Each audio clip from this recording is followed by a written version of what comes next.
Depuis 2016, le département a fait le choix d'accompagner des résidences sur les 13 territoires isérois. Pour nous, c'est un levier pour créer une dynamique de développement sur le territoire très importante. Ça nous permet de toucher tous les publics à travers les acteurs éducatifs et sociaux et également de pouvoir communiquer avec les écoles et les collèges.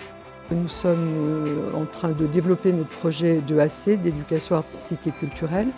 Donc, quoi de mieux que une résidence sur notre territoire.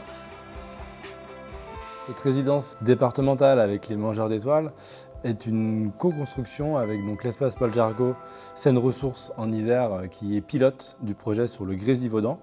Et cette résidence est en lien avec la communauté de communes du Grésivaudan et aussi avec les salles, notamment le Coléo à Pontcharrat, et puis aussi tout le tissu associatif du Grésivaudan, les écoles, les partenaires associatifs, vraiment essayer de travailler avec l'ensemble des habitants du territoire du Grésivaudan.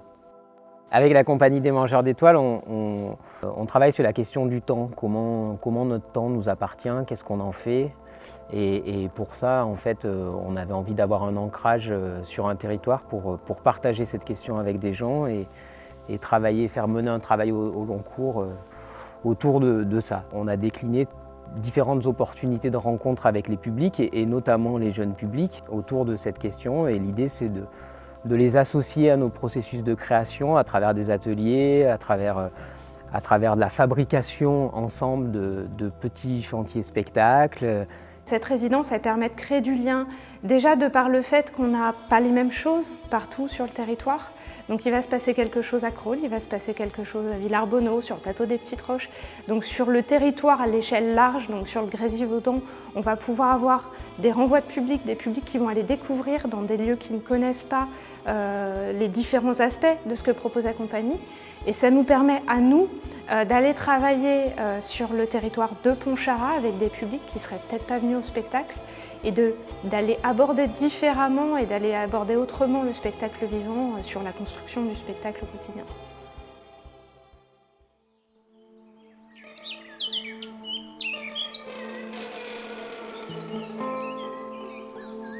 Cercle indien, c'est un court-métrage qu'on a réalisé avec la classe de l'école César Terrier de Pontcharrat. C'est un objet d'une quinzaine de minutes qu'on a écrit ensemble, soit 26 enfants, un enseignant et 2 artistes de la compagnie.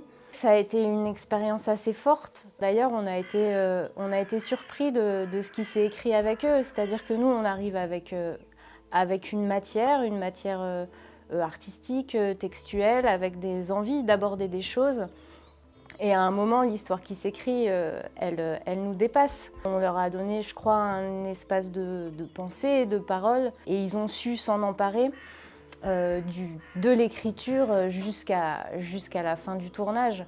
En gros, le but du film, c'était de base, on devait être dans l'école, on gonflait les ballons. Après, on atterrissait dans la forêt et ça faisait des enfants perdus qui essayaient de se débrouiller pour faire une cabane, faire plusieurs trucs. J'ai trouvé ça, que c'était une chance qu'on puisse faire ça. Je trouve ça intéressant de jouer quelque chose pour le cinéma. On a monté un projet qu'on a appelé Au printemps jusqu'à quand ça dure. Ça a été pour nous un vrai champ d'expérimentation à plusieurs niveaux. Déjà, les enfants, ils ont fait différents ateliers avec nous. Ils ont participé à la réflexion sur la création costume. Ils ont fait de la pratique théâtrale, c'est-à-dire qu'ils ont travaillé sur des extraits du texte de Crayon de couleuvre.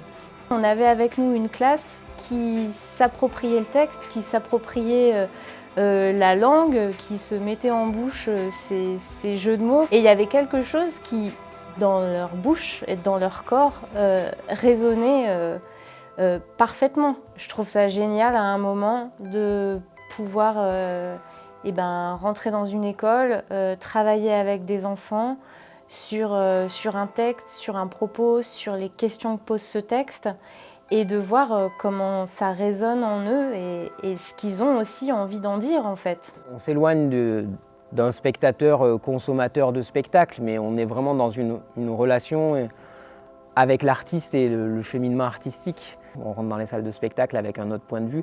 Et puis aussi, de par notre présence,